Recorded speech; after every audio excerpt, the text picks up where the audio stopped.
ये हम वहाँ से चलते हुए और अभी पैरेलल यहाँ तक गए इधर।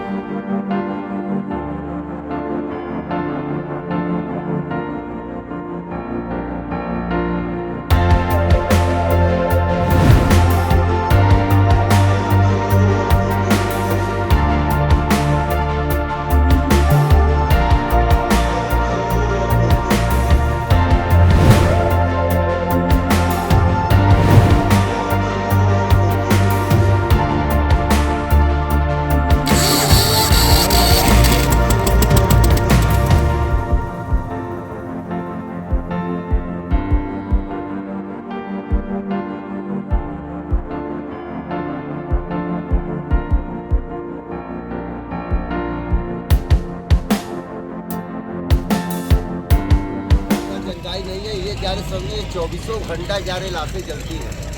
ये कभी बुझती नहीं है, ठंडी नहीं होती। एक बार 11 आग लगाए तो आज तक कई सालों हो गया, हुए आज तक ठंडा नहीं हुआ।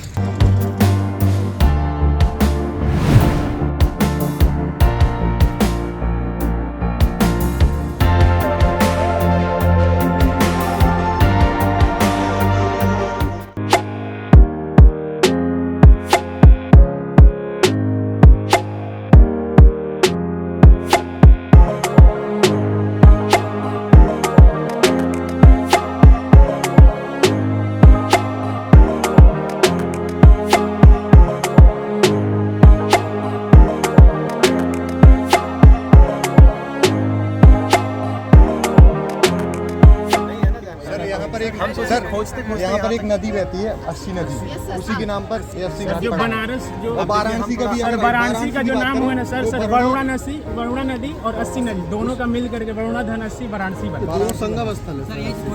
नदी सर क्या है? वरुणा के बारे में तो लोग बताएं हमको कि वरुणा और यहाँ से 80 नदी वरुणा धन 80 वाराणसी। सीवर बन गया, 80 से सीवर बन चुका। अच्छा, आसी नदी है, वरुणा नदी है और एक और नदी है, 3 नदी है। वो आसी नदी है, वो नाला बन गई है यहीं पे जस्ट बगल में रविदास पार्क से निकलती हुई है। ठीक है, तो वरुणा प्लस 80 इसलिए इसका नाम वरुणा आसी और एक और नदी।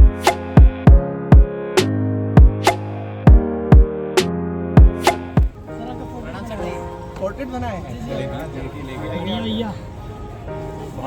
भैया राष्ट्रपति चला। अरे यार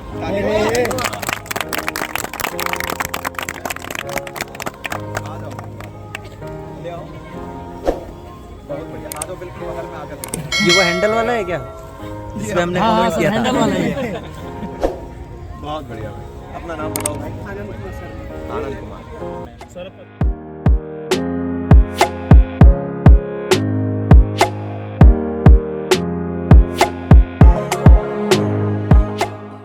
है ना, आपको भी आप सोचिए ना, आप कहीं घूमने जाएं और आपसे कोई कहे कि भैया काशी की चाट खाइएगा, फलाने की ये पीजिएगा, पहलवान की लस्सी पीजिएगा, अच्छा लगता है? विद्यार्थी के ऊपर सबसे ज़्यादा ट्रस्ट किया जाता है जब वो किसी अच्छे कॉलेज से पढ़ रहा है, किसी अच्छे परिवार से है, किसी अच्छी सोसाइटी से बिलोंग करता है, तो सबसे ज़्यादा ट्रस्ट स्टूडेंट पर होता है। आप एजेंट मत बनिए। एजेंट में और गाइड में दोनों में अंतर है। इसीलिए सबसे पहले बोल रहे हैं कैम्ब्रिज और ऑक्सफोर्ड सर्च करिएगा कि वहाँ के कॉलेज को कैसे घुमाया जाता है। ऐसे ही आप अपने बारे में बताइए कि हम अपने शहर के गाइड हैं, एजेंट नहीं है। इससे बिजनेस भी नहीं बनाना है, अपना जेब खर्चा निकालना है। कल जब हम प्रयागराज में थे, बच्चों ने हमें एक परेशानी बताई। हमने कहा बताइए भाई। बोले सर हम सब सरकारी नौकरी की तैयारी करने वाले लोग हैं। हमने कहा बहुत अच्छी बात है। हमने कहा इसमें नहीं हुआ तब? बोले कोई ऑप्शन नहीं है। और वास्तविकता ये है कि प्रयागराज में दूर दराज से इतने लोग आते हैं, उन्हें ट्रस्ट के नाम पर, देखिए एजेंट अगर दिख गया ना कहीं, उससे तो डरता है आदमी। आप स्टूडेंट के नाम पर केवल सच बोलिए। लालच अगर आपके दिमाग में आ गया कि इस होटल वाले से 500 एक्स्ट्रा एंट लेंगे, इस चाट वाले से 100 रुपये एक्स्ट्रा एंट लेंगे, वो नहीं करना है।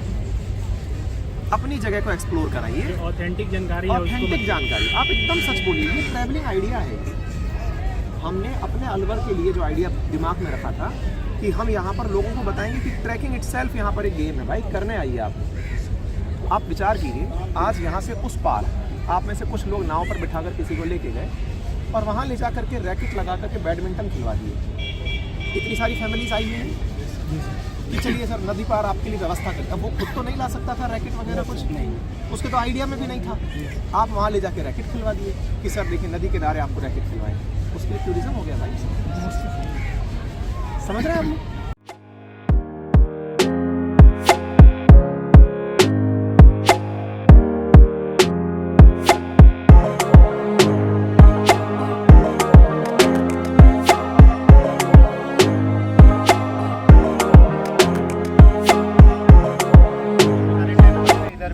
एंशिएंट सिटी है ना, सबसे पुरानी सभ्यता के पुरानी सभ्यता का, यानी कि इसमें सबसे पुराने प्रमाण पाए गए हैं। इसकी संरक्षण ऐतिहासिकता की, इसकी गली गली जो सकरी है, हर घर में लगभग दूसरे घर में मंदिर बना हुआ है, इसी कारण से इसको संरक्षित करने का प्रयास किया गया। जब किसी बड़े शहर से नाम जोड़ दिया जाता है तो दिमाग में एक पिक्चर आती है कि भविष्य इसका ऐसा होगा, है ना। तो आप लोगों के दिमाग में एक उम्मीद जगती है कि एक दिन क्योटो जैसा बनेगा ये, समझ गए? इस तरह का कल्चर। चलिए और कुछ विशेषताएं बताइए, घाटों के बारे में बताइए, चलिए क्या क्या जानते हैं। नहीं तो हम जो स्टोरी सुन ली है वो तो हम बता ही देंगे। यहाँ सर मणिकर्णिका घाट है, लोग कहीं भी जिए लेकिन मरने के लिए यही पसंद करते हैं। बहुत बढ़िया बात है। तुलसी घाट है, मणिकर्णिका है, एक दशाश्वमेध घाट है और दोनों लोग नहाने आते हैं। ठीक है, सुनिए सुनिए स्टोरी। इसमें ये था कि जैसे उनका जो नाक का जो मणि था वो गिर गया, और उनके वो कान का जो कुंडल था, कर्णिका जो उनका, तो उन्होंने साफ दिया कि मतलब कि ये यहाँ पे मैं अग्नि मतलब जला रहा हूँ, ये हमेशा जलते रहेगा, तो उसी से नाम उसका मणिकर्णिका। ओके। और सर वहाँ पे एक ये काशी करोट मंदिर है, जो पीसा की झुकी हुई मीनार है, उससे भी ज़्यादा झुकी हुई है, बाढ़ में वो डूब जाती है। महाराष्ट्र महादेव सर वो करीब 9 डिग्री पे टिल्ट है, 9 डिग्री का टिल्ट उस पे जो काशी करवट है वो 9 डिग्री टिल्ट है अराउंड। एक और सारनाथ जहाँ बुद्ध पहला अपना उपदेश दिए। पौराणिक मान्यता है कि जैसे त्रिशूल पे विराजमान है, तो मतलब कभी भी यहाँ पे मतलब प्रलय नहीं आएगा, आपदा का सर। मणिकर्णिका घाट की रखवाली स्वयं काल भैरव करते हैं, ऐसा माना जाता है। काल भैरव मतलब without their permission no one can enter in. यहाँ के कोतवाल जो है वो काल भैरव। और सर एक मान्यता ये भी है, यहाँ पे जो स्टार्टिंग में रहने आता है उसको मतलब पहले वो बताया जाता है, आप पहले जाके उनका दर्शन करो तभी आप यहाँ पे रह पाओगे। कोई भी आते हैं, कोई वो जो यात्रा निकलती है बिठा करके सिंहासन में, वो यही की? रामनगर की। अच्छा, वो घुमाते हैं पूरा बैंड बाजे के साथ महाराज को। रामनगर की सबसे अरे सुनो भाई, ये बात सुनो दोबारा से, बताओ। इसी के बगल में तुलसी घाट है, जहाँ तुलसीदास ने रामचरितमानस लिखा, और यहाँ पे एक मंदिर का भी निर्माण किया जो अंडरग्राउंड टाइप का है। सर यहीं पे जस्ट वहाँ पे लगभग सब मंदिर है, हनुमान जी का मंदिर है, आज भी मंदिर स्थित है। जस्ट इसके पीछे ही रानी लक्ष्मीबाई का जन्म स्थल है, जहाँ पर उनका जन्म हुआ था। यहाँ पे नहीं, यहाँ पे जो नहाने आते थे कबीर और तुलसी एक ही घाट पे स्नान करते थे। ये एक मतलब हिंदू मुस्लिम का एक बहुत अच्छा उदाहरण है। एक चीज ऐड करते हैं, देखिए यहाँ दो बातें हुई हैं अभी, मतलब जो सुनी है उन चीज़ों को और आप ऐड करते जाइए। जो आपने अभी घाट बताया ना, मणिकर्णिका घाट, इसके बारे में कुछ हरिश्चंद्र जी की भी कहानी है, हरिश्चंद्र घाट जैसा कि हम लोग रिसर्च पेपर में अपने लिखे थे, कॉन्फ्लिक्ट मैनेजमेंट का रिसर्च पेपर था हम लोग का, तो यहाँ पे 80 घाट से शुरुआत हुई थी। तो यहाँ बताया जाता है कि बनारस में पहले पूरे 80 घाट ही थे, नंबर 1 से लेकर यहाँ पे 80 नंबर की घाट थी, पूरे 80 घाट थे, इसलिए शायद इसको 80 घाट के नाम से कहा गया। वर्तमान में यहाँ पर टोटल 83 घाट है, 2 घाट और बना है इस घाट के आगे, नमो घाट के नाम। जी हाँ, राजघाट से लेकर ये वर्तमान जो 80 घाट है, इसको टोटल मिला के 80 घाट बने थे।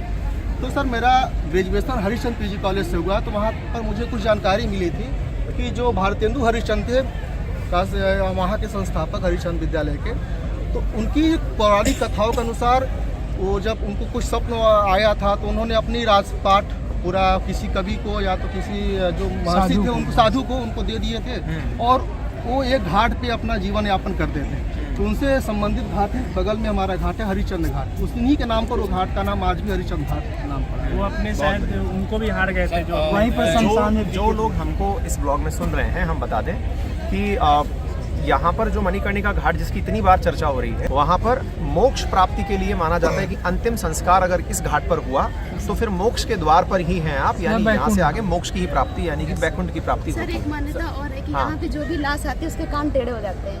अच्छा, एक मान्यता है, सुनी जाती है कि यहाँ पे कोई भी लाश आएगी तो वो कान टेढ़ा हो जाता है। वो इस मतलब ये मान्यता ऐसे स्टार्ट हुई कि जब माता पार्वती बोली कि कोई भी जो भक्त आपका काशी में मृत्यु होगी तो कैसे पता चलेगा कि वो काशी में ही उसकी मृत्यु हुई या फिर काशी में ही अंतिम संस्कार हुआ। तो शंकर भगवान ने बोला कि उसका कान टेढ़ा हो जाएगा। ये एक मान्यता, अब ये होता है नहीं होता पर एक मान्यता है कि अगर कोई भी यहाँ पे मृत्यु होती है तो उसका कान टेढ़ा होगा या फिर अंतिम संस्कार होगा। तुलसीदास जी मध्यकालीन कवि हैं और रामचरितमानस जो आज जन जन के पास घर घर में पढ़ी और पढ़ाई सुनाई जाती है, कहा जाता है कि तुलसीदास जी ने जिस समय भारत में मुस्लिम आक्रांताओं का दौर था और रीति रिवाज, सच झूठ, रिश्तों में खटास, इन सब चीज़ों को अपने आंखों के सामने देखा, क्योंकि मुगल्स में एक बहुत बड़ी कॉमन प्रॉब्लम थी उस समय, और विशेष रूप से जितने भी इन्वेडर्स हमारे यहाँ आए थे, जो आकर भले ही यहाँ बस गए, कहने लगे कि हम यहीं के थे, उनकी एक कॉमन प्रॉब्लम थी कि उनके रिश्ते नाते ट्रस्ट पर आधारित नहीं थे। केवल फरेब ही उनकी सबसे बड़ी ताकत था और फरेब को ही उन्होंने यहाँ पर लूटने में काम में लिया था। एक मैं इसमें आप लोगों को एक चीज़ और बताना चाहूँगा, एक मेरा ऑब्जर्वेशन है, मैं साहित्यिक रूप से सुदृढ़ नहीं हूँ इस विषय पर, लेकिन फिर भी मैं इसमें कुछ बातें ऐड करता हूँ। अपनी जो सांस्कृतिक विरासत है उसमें अक्सर एक सवाल पूछा जाता है कि वेद लिखे क्यों नहीं गए। सुना होगा ना, श्रुति आधारित ज्ञान है, और कई बार लोग हमें इस बात को लेकर के कई बार टोक भी देते हैं कि आपके वेद लिखे हुए नहीं हैं। सुना होगा कई बार, और लोग कहते हैं कि फिर तो कुछ भी सही गलत हो सकता है, किसने लिखा, तुम्हारे कहाँ लिखा है। ये कहाँ लिखा है जो शब्द है ना, ये भी असल काल में कहिए तो मध्यकालीन युग में हमारे दिमाग में ठूंसा गया था। हम लिखने पर विश्वास करते भी नहीं थे। क्यों नहीं करते थे? क्योंकि हमारी भाषा में इतनी गहराई है, चाहे वो किसी भी रीजनल लैंग्वेज को आप पकड़ें, जिसमें एक शब्द के कई भाव हैं। उदाहरण के लिए अगर मैं केवल अच्छा शब्द बोल दूँ, बिल्कुल सही, हाँ, अच्छा अच्छा अच्छा, तो ये भाव अनंत हैं, समझ गए? ये जितने भाव अनंत हैं, तो इनको आप भाषा में अगर पिरो दिए तो पढ़ने वाले की मानसिकता अनुरूप ये दृश्य दिखाने लगेंगे। जो जैसा पढ़ा वो उसको वैसा ही कंसीव कर लिया। इसलिए इसे श्रुति आधारित रखा गया कि ज्ञान दिया जाएगा गुरुकुल परंपरा के तहत। वहाँ एक गुरुजी होंगे, वो वहाँ पर समाज में जो ज्ञान योग्य लोग हैं उन्हें बुलाकर ज्ञान दे देंगे। एक परिपाटी चली आई, लेकिन फिर ये ज्ञान जो है सब तक नहीं पहुंचने लगा, लेकिन समाज तेजी से बढ़ने लगा। सब तक ज्ञान नहीं पहुंचने लगा तो ज्ञान की किंवदंतियां बनने लगी कि उसने कहा था, किसने कहा था, तो फिर एक्टिव वॉइस और पैसिव वॉइस आने लगे, डायरेक्ट इनडायरेक्ट आने लगे, बात का बवाल बनने लगा। फिर भी हमारे उस युग में एक बहुत बेहतरीन चीज़ थी, और वो क्या थी?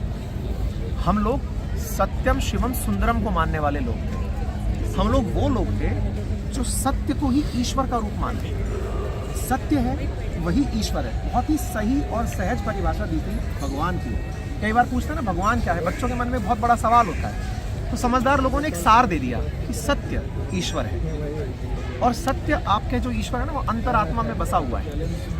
आप सबके अंदर कभी भी कितना भी कुछ भी कांड कर रहे हो, आप चाहे कोई आप व्यसन कर रहे हो, किसी के साथ चीट कर रहे हो, किसी को नुकसान पहुंचा रहे हो, आपकी अंतरात्मा आपको अपने आप रोकेगी, भले ही संस्कार मिले हो ना मिले हो। सही बोल रहा हूँ? तो वो जो हमारे अंतरात्मा की आवाज़ है ना, जो हमें रोकती है, वो क्या है?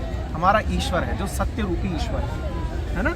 तो वो हमें अंदर से रोकता है कि नहीं नहीं, ये नहीं करना, ये गलत है, ये चीट है। हमें चाहे कुछ भी मत सिखाइए, आप किसी बच्चे को आप मत सिखाइए कि तुझे क्या सही है क्या गलत, उसका जो अंदर का ईश्वर है वो टोकता है। ये जो सत्य है, इसे जब हमारे यहाँ आक्रांता आए विदेशी, उन्होंने हमारी कमजोरी बनाई कि यार ये लोग तो कहीं बात पर ही विश्वास कर लेते हैं।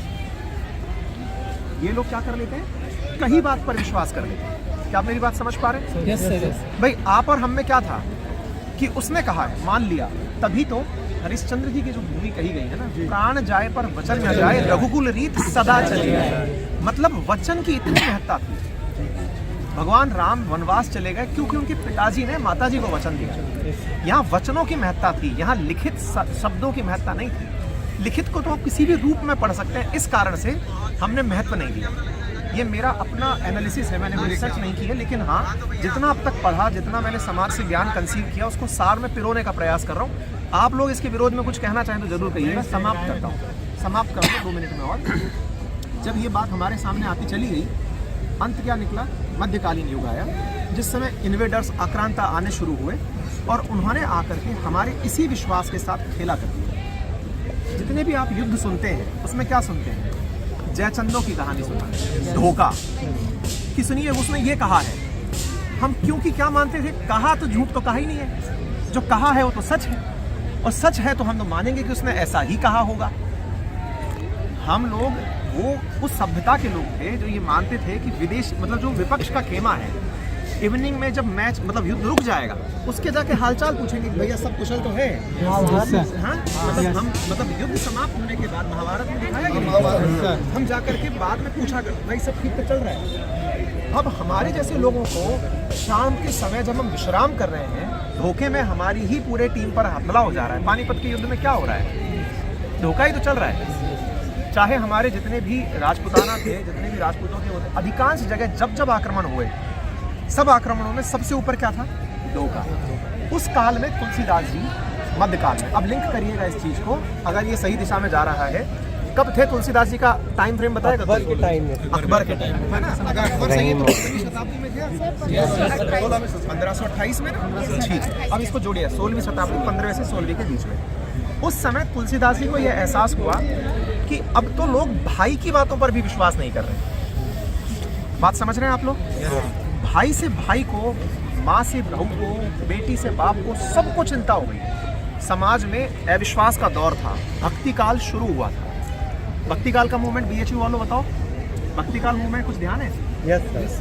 ये वो दौर था जिस समय ये बताया गया था कि धर्म जो है ना वो बहुत ही क्लिष्ट भाषा में ना समझा जाए, जिसको जिस भाव में समझना है वो भक्ति है।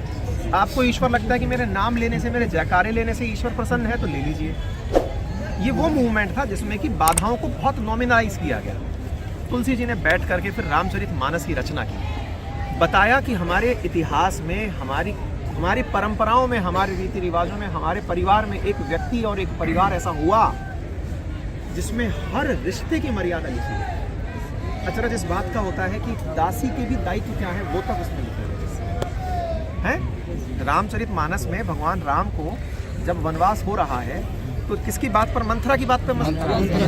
तो कहा गया ना कि राजा को जब राज कर रहा है या राजघराना है तो किसकी बात ध्यान से सुननी चाहिए, किसकी नहीं सुननी चाहिए, एक परिपाटी स्थापित की गई और वो जन जन में बजाई गई। आज कहानी रामायण की आप हर जगह सुनते हुए देखते हैं, और इसी कारण से उस दौर के बाद जो बच्चे जन्मे, उनके घरों में आप बच्चों के नाम देखेंगे तो किसी का नाम भरत है, किसी का नाम लक्ष्मण है, हर किरदार, किसी का नाम शत्रुघ्न है। अब बताइए किसी को इसमें ऐड करना हो तो तुलसी जी के बात पर मैंने अपना विचार रखा है, किसी और को बताना तो बताइए। हाँ भाई, जैसे सर आपने बताया कि मतलब मेरा एक मानना है जो हिस्टोरिकल चीज़ें हैं, तो अगर उसको जो नेक्स्ट पीढ़ी आ रही है उसको किस प्रगढ़ता से उसको परोस रही है या परोसी गई है, या जो आने वाली पीढ़ी है वो किस प्रगढ़ता से उसको रख रही है, ताकि विश्वास का जो मतलब है लोगों के बीच में। क्योंकि जैसे वो रील एक आया था ना कि एक बात बोलता है वो तो वो कि नेक्स्ट वाला बोलता है, फिर नेक्स्ट वाला, वो जाते जाते लास्ट तक वो बिगड़ जाता है। बिल्कुल ठीक, एक्टिव वॉइस पैसिव वॉइस मरोड़ के वही हमने कहा कि अच्छा शब्द के जब इतने मीनिंग है तो ताड़ना शब्द के कितने मीनिंग होंगे। रामचरितमानस के बारे में कहते हैं कि तुलसी जी ने जिस शब्द का एक बार प्रयोग कर लिया, दोबारा दोहरान करने में उन्होंने समय लगा दिया। उसका फिर पर्यायवाची ही उन्होंने यूज किया, सिनोनिम्स ही यूज किया।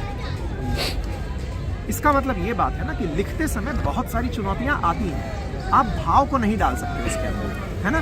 तो भाव युक्त काव्य लिखना अपने आप में एक अलग चीज है, लेकिन फिर भी आप और हम उस भारत में हैं जहाँ पर विश्व से हम थोड़े अलग हैं। कैसे अलग हैं इस पर थोड़ी सी और प्रकाश डालते हैं। देखिए, आज वर्ल्ड को अगर आप ध्यान से देखें, एक पनोरमा बनाएं और विश्व के किसी भी देश को दिमाग में लाएं। एक बार के लिए चलिए अपन ब्रिटेन को ले लें, या फिर यूरोप, फ्रांस को ले लें, पुर्तगाल को ले लें, सऊदी अरब को ले लें, यूएई को ले लें, अफ्रीका में ले लें, मोरक्को को, जिसको देश को लेना है, ऑस्ट्रेलिया को ले लें, चीन को ले लें। आप एक बहुत कॉमन चीज़ पाएंगे, पता है क्या? वो लोग एक जैसे हैं। यस, उनके पास धर्म एक है, रंग रूप एक है, भाषा एक है, कल्चर भी लगभग एक जैसा ही है, यानी उनका सब कुछ नेशनल है। हमारे देश में पहचानिए तो जरा नेशनल क्या है। हम इतना डाइवर्सिफाइड हैं, यहीं पे सब डाइवर्ट है, सब कोई कहां से मतलब हम लोग अगर ये कहने लगे कि हम एक सिंगल रूल से शासित हों तो ये भाई इंडिया की उपलब्धियों में शुमार है कि हम ये कर पा रहे हैं। वो लोग नहीं कर पाएंगे। हाँ, आज हमारी कितनी डाइवर्सिटी है। इसलिए जब कोई बाहर का व्यक्ति या थोड़ा बहुत जो नया ज्ञान प्राप्त करके आया व्यक्ति आपको भड़काने का प्रयास करे कि देखिए वहाँ तो ऐसा होता है, अरे हमारा देश इतना डाइवर्सिफाइड है ना कि यहाँ ना जाने कितने देश हैं। लोग केवल प्रदेशों का प्रदेश बोलते हैं, लेकिन देशों का देश है। हमें ये बताया गया है कि कल हम प्रयागराज थे, तब भी कहे कि सर ये शहर जो है ना आराम का शहर है। हमने कहा क्यों? बोले हनुमान जी आराम करने के लिए लेट गए हमने कहा यार गुरु ये बात सही है। फिर यहाँ बनारस आए तो बनारस में हम काम में हर किसी में इतना ठहराव देखे। हम ठीक है, हम जयपुर से आए हैं, हम जयपुर के आसपास के शहरों को देखते हैं। लाइट जब होती है तो लोग हा हुल्लड़ वाले ज़्यादा होते हैं। कल हम रात को 12 बजे आपके शहर की गलियों में टहल रहे थे और देख रहे हैं बड़ा शांति से आदमी घूम रहा है, खा रहा है, चाट पकौड़े खा रहा है, दूध पी रहा है, पान खा रहा है। सर यहाँ घाटों पे भी गलियों में भी जैसे बगल में मतलब साधु महात्मा सोए हैं, उनके बगल में कुत्ता सोया। अच्छा, एकदम कोई मतलब चोरी वगैरह ऐसा कुछ नहीं। हमें मन किया कि इस जगह रुका जा सकता है। ये शहर बहुत अच्छा है। हाँ प्लीज आप बात कि यहाँ पे जब तुलसीदास जी अपनी रचना कर रहे थे रामचरितमानस की, तब हनुमान जी उनको दर्शन दिए थे। तो वही हनुमान जी यहाँ पे आज संकट मोचन में वही हनुमान जी। हाँ, केदारेश्वर मंदिर है। एक बार क्या हुआ था, दो भक्त थे, पति पत्नी थे, वो शंकर भगवान की प्रार्थना कर रहे थे, पूजा कर रहे थे, मतलब ध्यान करते हुए उनके लिए भोग बनाए थे, वो था खिचड़ी। तो उस समय मतलब वो उनके लिए इतना प्रार्थना की कि आप आइए, दर्शन कीजिए और इसको खाइए। भोलेनाथ नहीं आए तो उन्होंने क्या किया, गुस्से में खिचड़ी को मतलब फोड़ दिया। तो फिर भोलेनाथ उसी खिचड़ी से प्रकट हुए और आज भी वो शिवलिंग खिचड़ी के रूप में ही है और वो फैला हुआ है। शिवलिंग की तरह नहीं है, वो खिचड़ी की तरह ही है। यही है जस्ट केदारनाथ काशी की विशेषता है। सवाल ये है कि क्या हमें भगवान मानना चाहिए? बड़ा सवाल है। इसको लेकर के बहुत सारे तर्क हो सकते हैं। हम थोड़ा सा तर्क देने का प्रयास कर रहे हैं और तर्क बहुत ही बचकाना सा है। जब हम छोटे थे ना तो हमने अपने बड़े भाई से पूछा था, बड़े भाई हमारे IIM से पास आउट हैं, तो हम उनको बुद्धिजीवी मानते थे कि भैया आप थोड़े पढ़े लिखे हैं तो बताइए भगवान मानना चाहिए कि नहीं। ज्ञान लेकिन बहुत सही दिए वो हमको। क्या कहे? वो कहे कि देखिए आप साइंस पढ़ रहे हैं। हमने कहा पढ़ रहे हैं। इलेक्ट्रॉन के बारे में जानते हैं? हमने कहा हाँ, रटे बैठे हैं। तब एक्सप्रेस की खोज हुई थी, इसने की थी, फलाना किया था। बोले ठीक है। आज आप जब पढ़ने बैठते हैं तो उससे आगे की चीज़ पढ़ने बैठते हैं, रिसर्च करने बैठते हैं, तो इलेक्ट्रॉन की खोज हो चुकी है ये जानकर अब उससे आगे की खोज करने बैठते हैं। सही है ये बात? एग्जैक्टली हमारे धर्म के साथ भी हमारे इतने ऋषि मुनि जिन्होंने ना जाने कितनी कितनी प्रकार की तपस्याएं की, ज्ञान प्राप्त किया, संत महात्माओं ने अपना ज्ञान बता करके ईश्वर के बारे में इतनी जानकारी दी।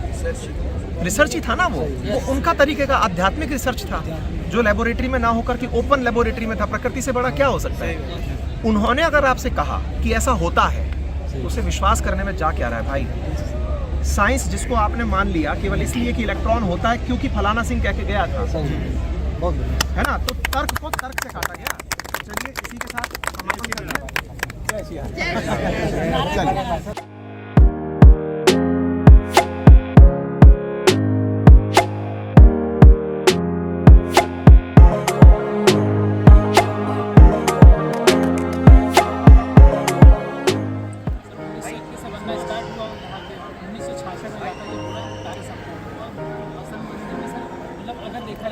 इंडिया में सबसे टालेस्ट, अगर शिखर के हिसाब से अगर देखा जाए तो सबसे टालेस्ट और 240 इंडिया में, पूरे इंडिया में। और सर ये सर पूरे BHU सर आप देखेंगे ना सर, मैप के हिसाब से देखेंगे पूरा BHU, तो सर BHU मतलब एक ऐसे प्रोटेक्टर होता है, उस तरह से होगा।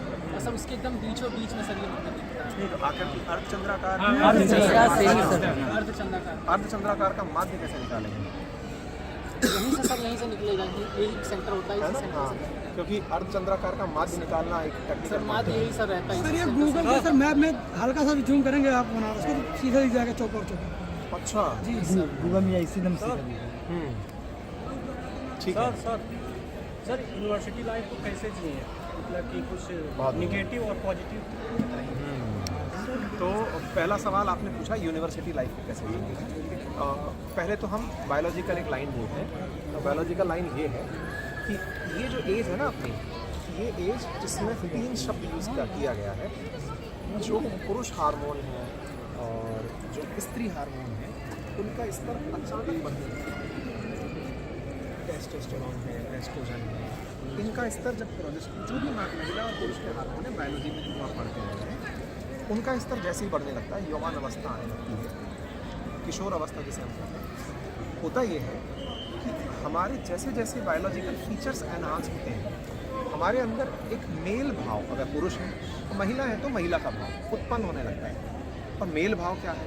मेल की शारीरिक संरचना इस तरह की है कि वो कुछ कर सकता है, मतलब डिफेंसिव एलिमेंट बनाया गया है ना उसको, कि हाँ भाई कमाने के लिए बाहर जाएगा, युद्ध करेगा, संघर्ष करेगा, खेती जोतेगा, मतलब उसके अंदर एक शारीरिक सौष्ठव का भाव टेस्टोस्टेरोन हार्मोन लेके आता है। अब होता क्या है, इस दौर में आप लोग पढ़ाई कर रहे होते हैं, हमारी परिपाटी है कि भाई हमारी शुरुआती अवस्था में ब्रह्मचर्य का पालन करते हुए आगे बढ़ना है। जिस समय हम इस एनर्जी का उपयोग कर रहे होते हैं, उस दौर में पढ़ाई के साथ साथ जब शारीरिक कष्ट नहीं कर रहे होते हैं तो नेगेटिव एनर्जी निकलने लगती है। आजकल इस चीज़ को नोटिस करिएगा, आप और हम जितने भी लोग पढ़ने लिखने वाले लोग हैं ना, हमारी लाइफ में दौड़ना, भागना, व्यायाम करना ये ऑलमोस्ट गायब हो चुका है। है ना? सुबह जगते ही कंपटीशन इतना है कि यार 2 घंटे लाइब्रेरी नहीं पढ़े तो यार छूट जाएगा, क्लास आ गई, क्लास नहीं देखे तो छूट जाएगा। यकीन मानिए, जो साल भर में आप इकट्ठा करेंगे ना, उससे ज़्यादा नुकसान कर लेंगे अगर शरीर को अपने श्रम नहीं दिए।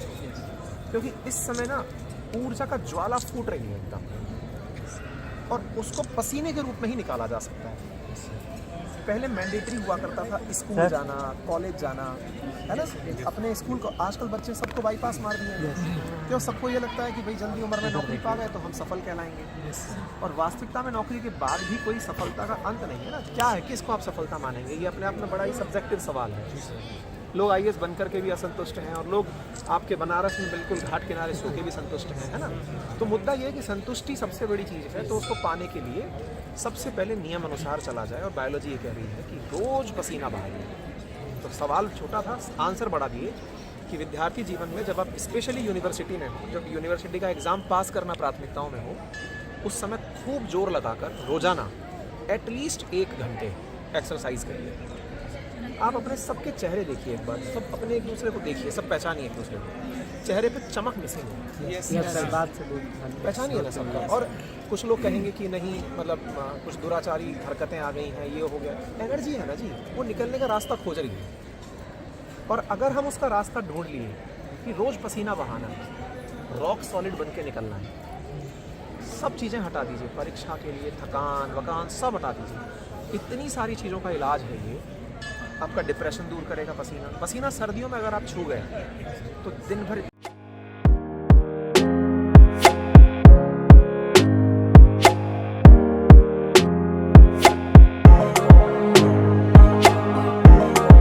काग चेष्टा स्वान हचरा अल्पाहारी ग्रह क्या विद्यार्थी के 5 लक्षण है ना। तो इनके अंदर स्वान निद्रा के साथ साथ अल्प आहारी होना। अब सुबह सुबह हम लोग क्या कर रहे हैं, जगते ही चाय पिए, है ना? सबकी परिपाटी में है, और हम इतना चढ़ा दिए हैं चाय को कि जब चाय वाला PM बन सकता है तो पता नहीं क्या क्या होगा। चाय चढ़ा दिए। वास्तविकता क्या है, सुबह के समय जो चाय पी रहे हैं आप, रियलिटी में चाय है क्या? मतलब अगर कंसेप्ट ढूंढेंगे इसका, चाय एंटीऑक्सीडेंट्स है। और किसी भी बुद्धिजीवी से मिलकर पूछेंगे ना तो यही कहेगा कि इसमें जब दूध डाल दिया और ऊपर से चीनी मिला दी तो सब खत्म हो चुका है, अब केवल वो स्वाद रह गया।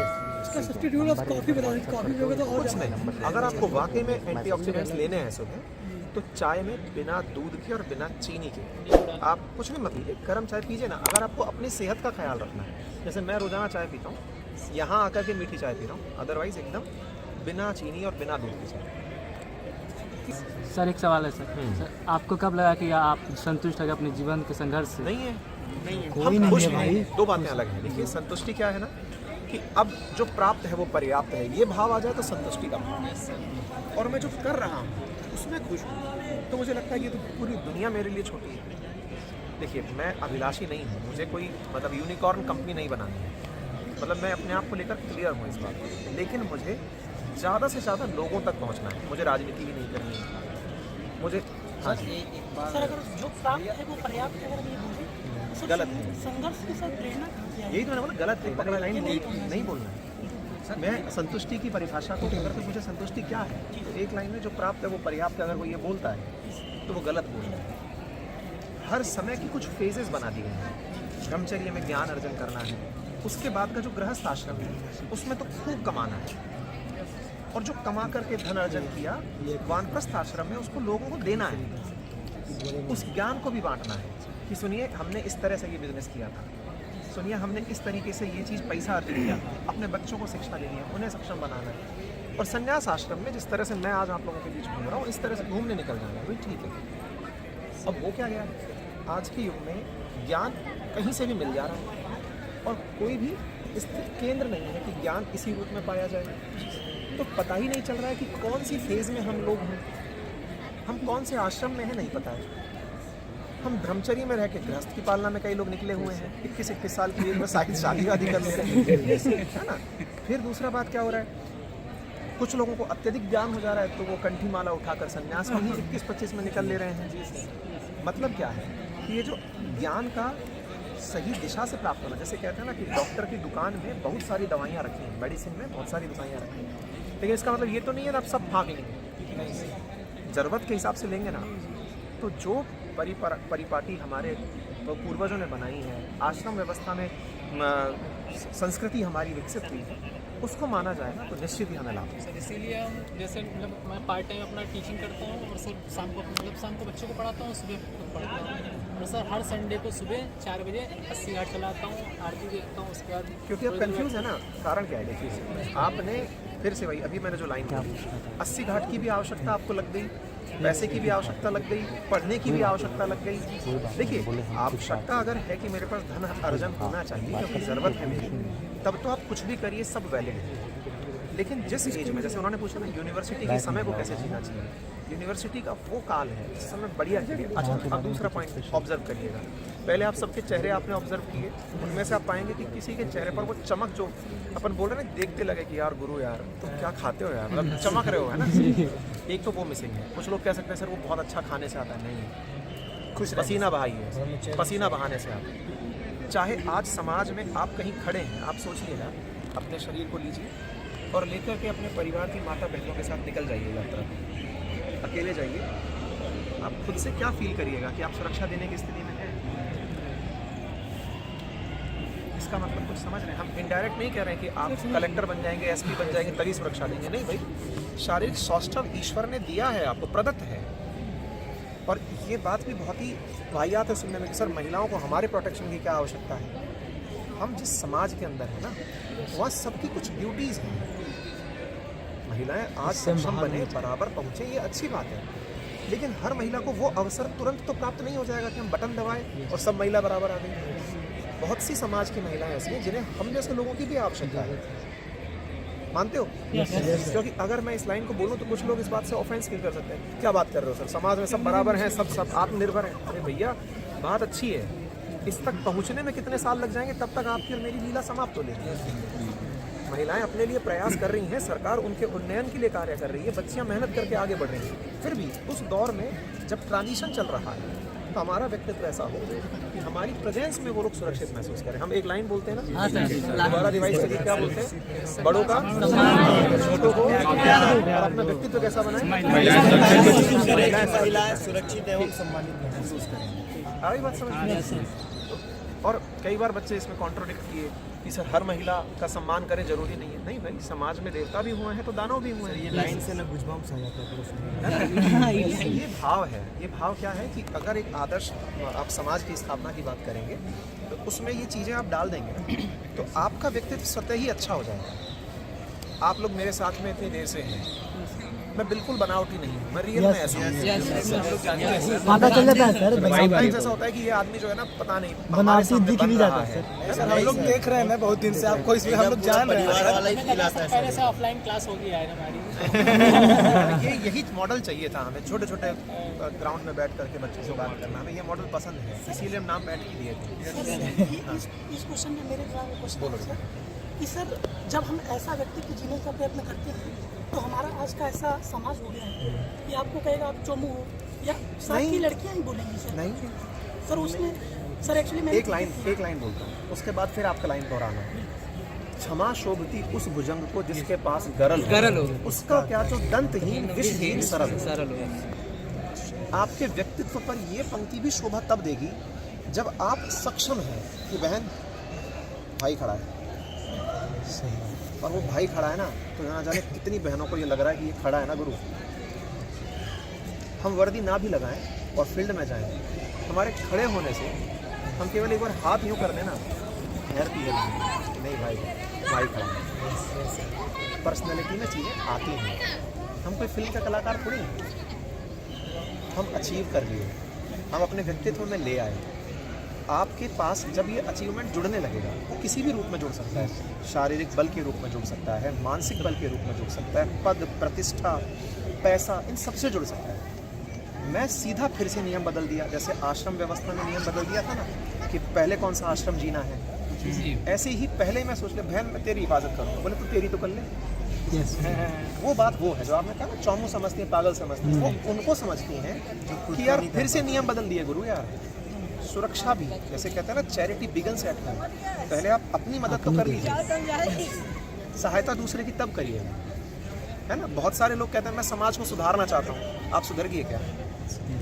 महिलाओं के लिए एक लाइन कही जाती है कि महिलाएं औरों का बहुत ध्यान रखती हैं, सम्मान करती हैं, पर एक सबसे बड़ा सवाल क्या है, अगर वो खुद का ही ख्याल नहीं रख पाई तो औरों का क्या ख्याल रख पाएंगे। इसलिए घर की महिलाएं सुदृढ़ हों, मजबूत हों, स्वस्थ हों, तभी तो एक अच्छे बच्चे को जन्म दे पाएंगे, है ना। हर चीज़ में एक प्रायर फेज और जुड़ा हुआ है। अब मैंने आपसे कह तो दिया कि आप एक बात बताइए, आपने जो अभी कहा कि कोई मुझसे ऐसे कहेगा, इसका रिवर्स करते हैं। चलिए, आपको रास्ते में कोई वृद्ध चलता दिख रहा है, आप उसकी मदद करिए। कोई बच्चा आपको असहाय दिख रहा है, उसकी मदद करिए। और मुझे बताइए कि अगर आपको कोई चौमू कह जाए, नहीं नॉलेज ही नहीं होगा तो हैंड राइटिंग से सुलेख लिख करके भी कोई नंबर नहीं देता। कई बार देखे होंगे ना अपनी क्लास में बहुत से बच्चों की राइटिंग बहुत सुंदर होती थी, लेकिन अंडा बहुत खूबसूरत पाते थे क्योंकि सुलेख का नंबर नहीं है, नॉलेज का नंबर। अगर अच्छा पॉइंट होगा थोड़ा खराब भी हो जाता तो हो जाता है। इसी पर एक पॉइंट और बनकर आता है। कई बार बच्चे ये कहते हैं कि सर हमें अंग्रेजी नहीं आती, हम कैसे आंसर सवाल पूछे तो इसका आंसर ये है, जिस प्रकार से खूबसूरत राइटिंग लिखने पर भी नंबर नहीं आता, कंटेंट तमाशा करता है, कंटेंट याद ही किया जाता है, ऐड होता है। आज मैं अगर आपसे पूछने बैठता हूँ इसका इतिहास बताइए कि यहाँ गांधी जी कब आए थे, गांधी जी का भाषण कब हुआ था, इसकी संरचना का निर्माण कब हुआ था, इतिहास बताते बताते आपके पास में इसकी जरूरत पड़ेगी। और आप केवल ये कहने लगे सर ये बहुत महान है, ये अच्छा बहुत ऊंचा है सर, बहुत बड़ा है सर। अब तक तो माहौल बन रहा है, आगे विशेषण जोड़ते चले जाओ। अब विशेषण देते चले गए, नंबर आएगा आंसर। हाँ, अब समझ गए।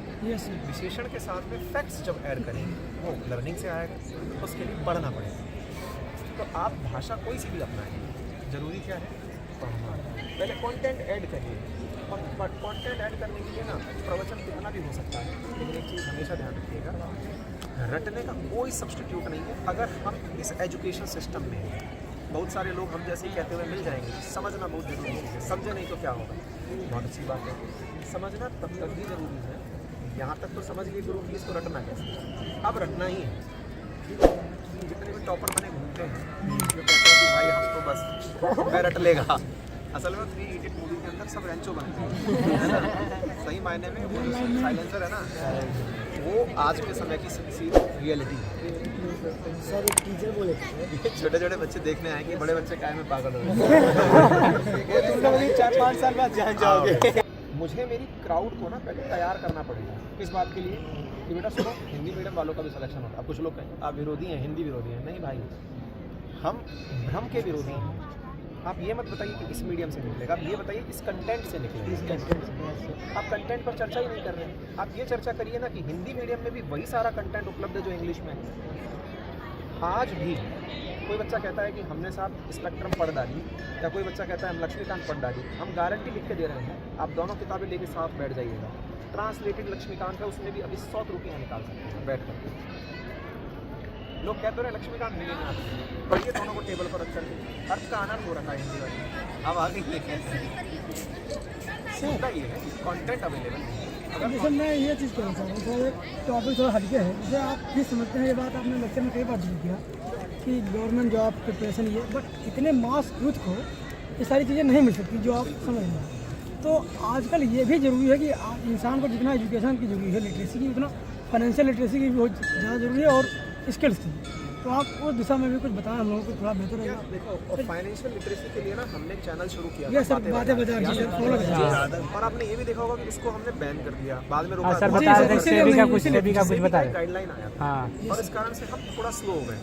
सेबी का गाइडलाइन था कि जब तक आपके पास लिटरेसी नहीं है तब तक आप आगे नहीं दे सकते, जबकि हमारा ओकेजन ये था कि हम जो ज्ञान ले रहे हैं वही आगे फॉरवर्ड करेंगे। उस पर अभी क्लैरिटी जैसे जैसे आएगी, फाइनेंशियल लिटरेसी के ऊपर हम लोग सर अभी ट्रेडिंग वगैरह करते हैं उसमें।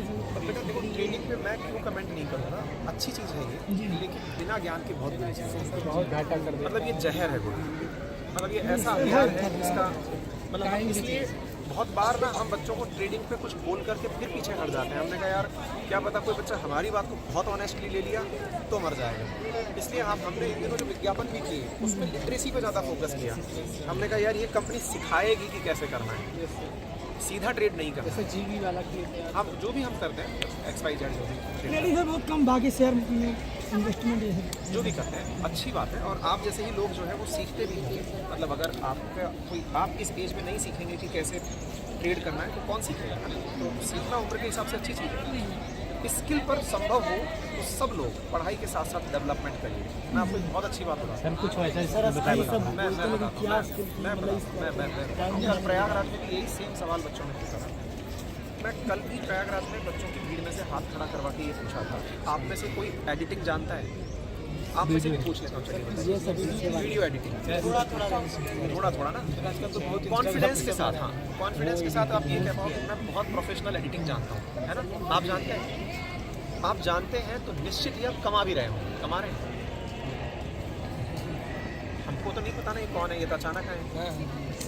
पॉइंट यही है, इनको जो आता है, आप यकीन मानिए कि यूट्यूब लेके कैमरा लेके तो 1000 लोग खड़े हैं, लेकिन उन सब यूट्यूबर्स को अपने आप में बहुत बड़े एडिटर की ज़रूरत है।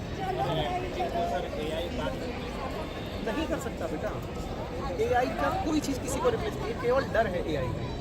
एक समय था, आप उस समय बहुत छोटे रहे होंगे, उस जमाने में बायोटेक्नोलॉजी का बड़ा बूम आया। यस सर, बायोटेक्नोलॉजी आई कि यहाँ सर दो बेटा वो फैसिलिटेटर्स है, इंसान का इंटेलिजेंस एनी टाइम रिक्वायर्ड है। मैं मेरे इमोशंस में तत्काल प्रभाव से फोटोज ढूंढ सकता हूँ, मेरा काम आसान हो गया, लेकिन मेरा काम को करने लग जाएगा ये तो गलत बात है ना। वो मैंने मशीन खोदने की बुलडोजर खरीद तो लिया, और बुलडोजर ने कई लोगों का श्रम भी छीन लिया, लेकिन अभी भी बुलडोजर चलाने के लिए तो इंसान की ज़रूरत है। आप किसी और को पकड़ा दीजिए, वो तहस नहस कर देगा। एडिटिंग के अलावा ये तो एक बात बताइए, हम तो हमारे फील्ड से आपको बता रहे हैं कि क्या क्या चीज़ों की स्किल ज़रूरत होती है, ठीक है? और एडिटिंग के लाखों रुपए के सॉफ्टवेयर्स मार्केट में हैं, लोग उनको सीख रहे हैं, काम कर रहे हैं, और ये मानकर चलिए कि एडिटर की ज़रूरत हर दूसरे यूट्यूबर को, क्योंकि आप यूट्यूब के थ्रू मुझसे कनेक्ट हुए, तो यूट्यूब के थ्रू कनेक्ट हुए तो आपको मैंने मेरे फील्ड का नॉलेज दे दिया। दूसरा एक और फील्ड जानिए सर, पढ़ाई के साथ सीख सकते हैं? क्यों नहीं सीख सकते? एक्स्ट्रा करिकुलर एक्टिविटी, घंटे पर बैठिए, कहीं पर बैठ के सीखिए, ऑनलाइन सीखिए, गूगल करिए, कहीं ना कहीं से कुछ सीखिए। कई लोग हैं, सर्च करेंगे तो भगवान मिलता है, सब अवेलेबल है। मतलब देखिए ना, खोजने से भगवान मिलता है। संत महात्माओं ने खोजे थे ना, आवश्यकता आविष्कार के जंगली गुरु, खोजोगे तो सब। उत्तर भारत के बच्चों का दूसरा सबसे बड़ा, अपने लिए तो लैंग्वेज एक स्किल है। मतलब लोगों के लिए लैंग्वेज है, हमारे लिए स्किल है। सब लैंग्वेज में अपने आप भारत में नहीं बेटा, नॉर्थ भारत में। सर साउथ में बोल लेते हैं, हमारा कुछ दोस्त हैं यही साउथ के, साउथ वाले तो इंग्लिश बोल लेते हैं। अच्छा, साउथ हिंदी इंग्लिश सब है ना? हाँ, लोकल है। तो हम क्यों नहीं? तीन चीज़ें तो मैंने बैठे बैठे आपको बता दी। इंग्लिश अगर आप सीख गए तो ये मानकर चलिए, जैसे एडिटिंग वाले भैया 25-30 हज़ार रुपये तो कमा लेते हैं ना, इंग्लिश बोल करके 25-30 हज़ार तो आपका पेयर मिनिमम कॉस्ट चालू हो गया। किसी होटल में चले गए, किसी भी बड़ी इंश्योरेंस कंपनी में चले गए, बैंक में चले गए, वो बिना पूछे जब आप अपना 5 मिनट लाइन परिचय दे दिए ना अंग्रेजी में, तो कहता गुरु बैठो यार। सर ये नाव वाला तो अंग्रेजी में गाइड का काम कर रहा है। इसलिए तीसरी चीज़, तो ये सब चीज़ें बिना इन्वेस्टमेंट के सीखी जाने वाली चीज़ें हैं, कोई इसमें कॉस्ट नहीं लग रहा है। चौथी चीज़, कंप्यूटर एप्लीकेशंस में ग्राफिक्स का एक कोर्स होता है। एडिटिंग अपने आप में ग्राफिक डिज़ाइन, जैसे थंबनेल्स वगैरह आप लोग देखते हैं, है ना? इसके साथ साथ आप में से बहुत सारे लोग PPTs बनती हुई देखते हैं, पावर पॉइंट प्रेजेंटेशन देखते हैं। लोग MS वर्ड MS एक्सेल नहीं जानते।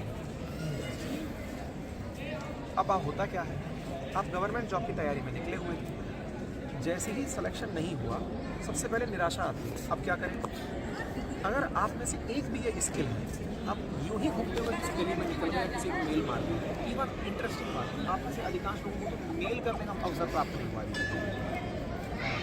सही होगा, सही है मैसेज करना है तो व्हाट्सएप कर दिए तो है ना। हाँ मतलब बता रहे हैं, अधिकांश में से मतलब सबका नहीं है ना। इसका मतलब ये कुछ बेसिक इसका